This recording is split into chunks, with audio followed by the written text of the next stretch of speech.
So after today's Nintendo Direct, I didn't really know what to expect from the Sony State of Play presentation. Obviously, a lot of people like today's Nintendo Direct, and that's great. I'm glad you enjoy these games. Just for me personally, if you'll watch my video, you would know there was just something missing for me. Too many farming sims and JRPG style games. I like a bit of variety, but if you're a JRPG fan, you were really enjoying that. Of course, much like the Nintendo Direct, there were a bunch of rumors about the State of Play presentation, what was going to be there, Silent Hill, this, that, or the other.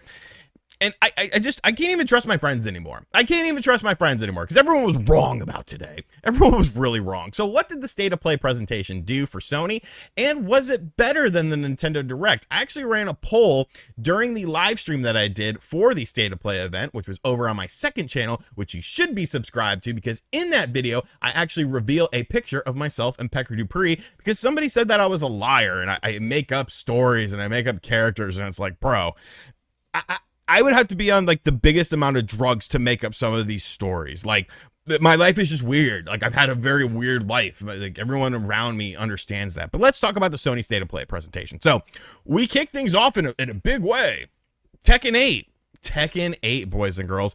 And I thought this looked really cool. It was sort of a mix of like cinema and actual gameplay, but it looked freaking awesome, I thought. I thought it looked really clean, really crisp. The fighting mechanics themselves look really cool. It looked more so based on like if you do a low attack and your guy is jumping, like it actually sort of plays into the physics a bit. I don't know if that was just sort of played up for this trailer or if that's indeed how the gameplay is going to be, because if it is, you know, it felt a lot less like canned animations and more based on a real situation. Of course, Tekken is a very popular fighting franchise. I remember playing Tekken 1 over at Pablo's house on his PlayStation 1, being absolutely blown away with it. So this was a super cool way to start out the presentation. No release date on it. It does seem like it's a PS5 exclusive though, which I think is really cool. Then we got into some PSVR 2 stuff, and they're bringing the Star Wars little mini games. I believe these are the Star Wars games that were available, called Tales from the Galaxy's Edge. I think these are the games that are available on my Oculus Quest 2 or whatever. I did play one of them. I had some fun with it. Climbing up a ladder really messed with my head though. That was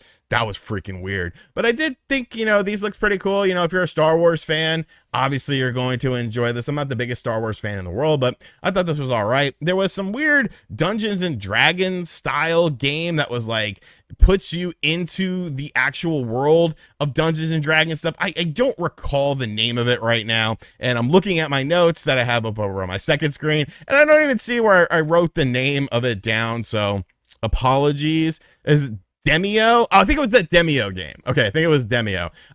You know, Dungeons and Dragons card stuff, not my cup of tea, but if you like that kind of stuff, you might be interested in it. Like a Dragon Ishin. Now, this game looks freaking awesome. This game is coming out in February of 2023. It is a Yakuza game that never came stateside, but unlike Yakuza games, which have heavy RPG elements, this is just balls to the walls action, just slashing people, cutting people up like mincemeat. And I really liked the way this game looked. I thought this game looked freaking awesome.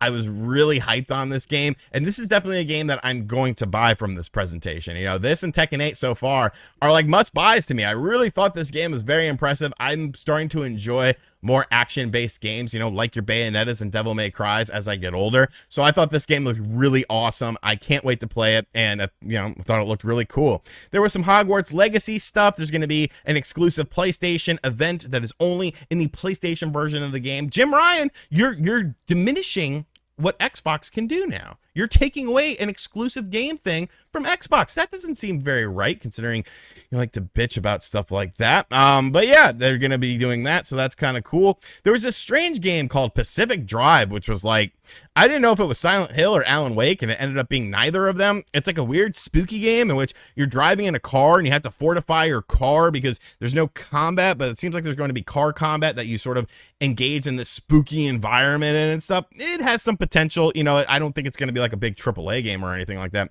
but I did think that looked pretty cool. That'll be coming out sometime in 2023. There was some other stuff there. You know, there was they showed off Project Eve, which is now known as Stellar Blade. I think this looks really cool. If you're a fan of Bayonetta, you probably should be interested in this game. Like it's obviously inspired by games like Bayonetta. I think it looks gorgeous. The combat looks really fun. The whole trailer was in Japanese, which I don't know. Some people in my chat didn't really like that. You xenophobic sons of bitch. No, I'm just kidding. Like, I can understand it. You're watching the American presentation. You would assume that they were going to speak in English. So, you know, that was okay. Rise of the Ronin is a new action RPG game that if you're a fan of games like Ghost of Tsushima, this is probably something you're going to be interested in. It's coming to us from Team Ninja, which, I mean, they did Ninja Gaiden. They kind of know their ninja stuff. I thought this looked really cool. The whole sort of, you know, late 1800s setting that has like colonializer, like white dudes, and then like people of Japanese culture in like the same area and stuff. It almost looks like Assassin's Creed 3, like that same sort of time period with how the buildings are like structured and stuff like that. I think that could be really cool as far as a storytelling mechanic. I was actually pretty interested in that game. You know, definitely some potential. There was some weird game that was like a mech based game. I don't remember the name of it. It was okay. You know, it's coming out in 2024 though. It's kind of was like, okay, you know, it's not exactly right around the corner or anything like that. Are you just trying to find games to pad this? Sony talked about their PlayStation Star stuff. It's coming out sometime. There's digital collectibles. Once again, not really something for me. I'm not super interested in. And the final thing that they showed off, I'm kind of out of order with this stuff.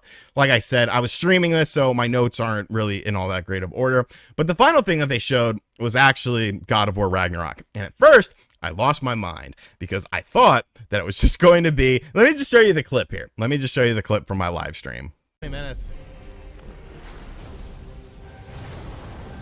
Don't show me a fucking bullshit ass goddamn controller. You show me the goddamn game. You show me the goddamn game, not a fucking controller. No, you show me gameplay. I swear to Christ, you show me gameplay. You show me gameplay. All right. But then they rectified it and they showed actual gameplay. And this game, man, it looks stupid good.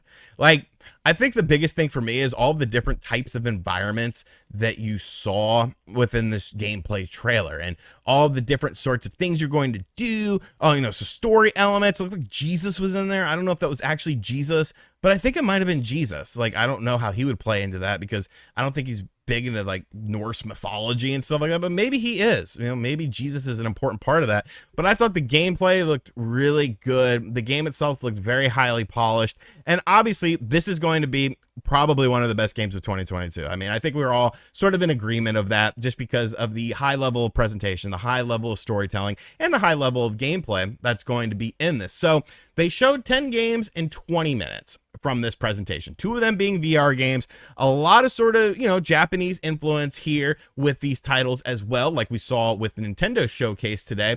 But I think there was a little bit better variety of stuff here. Like right off the bat, there's 3 games that I'm definitely going to buy. I'm definitely going to buy Tekken 8. I'm definitely going to buy that Yakuza game. I forgot the name of it. And I'm definitely going to buy God of War Ragnarok. Some of these other games definitely have potential. The Team Ninja game definitely has a lot of potential.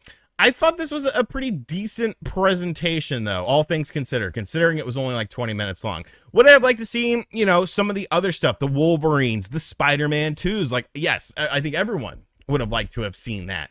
And everyone would have wanted to have seen that because we want to learn about these games. So was it better than the Nintendo Direct? That's the real question here. Well, I had roughly 1,000 people vote in a poll that I did on the live stream. And the results were 50% of the people said that the State of Play was better. 50% said that the Nintendo Direct was better. And really, there is no right or wrong answer. If you like the State of Play better than the Nintendo Direct, you're more than welcome to do that. If you like the Nintendo Direct way more than the State of Play presentation, you're more than welcome to do that. There's no right or wrong answer. For me personally, I would say my enjoyment was about the same. You know, a lot of these games are probably going to miss me by. I do like stuff like Tekken 8. It was nice to see God of War, and you could say, well, God of War, you saw Zelda here and you got a name, but you didn't see any gameplay with Zelda, and that's a little bit concerning to me. Maybe that's a video I'll make another time, but I thought overall, I know I sound more positive in this video than I did about my Nintendo Direct video, but I think it really boils down to the fact that I had no expectations for this presentation, and there was some good stuff in here. With the Nintendo Direct presentation, we haven't gotten a proper Nintendo Direct since February. Nintendo hasn't told us really shit about what they've been doing since February, and for them to come out of the gate with what they showed today, it definitely kind of left a sour taste in my mouth. I don't think any one presentation was better than the other at the end of the day, but just the expectations for me personally were higher for the Nintendo Direct than they were for the State of Play presentation. And usually I don't like State of Plays, and I enjoy Nintendo Directs more so than the average person does. But today, I would say they're pretty even killed. I think that 50-50 is right on the money, and maybe you disagree with me. So let me know in the comments section down below what you thought of all the events today. What was better, the State of Play, the Nintendo Direct? Who was the winner? Because at the end of the day, I mean, they're video games, so really everyone wins. And as always, guys, thank you for checking out this video. Make sure you guys watch my Direct video from earlier today to get some more context about what I'm saying about the Nintendo Direct in this video. Thank you guys for watching this video. It's been a very busy day on the channel. Obviously, we got the fallout from these situations coming up soon too, so it's going to be a very interesting time. It's going to be a very interesting time for video games. And as always, guys, I'll catch you guys on the next video. Go sub to the second channel. Later.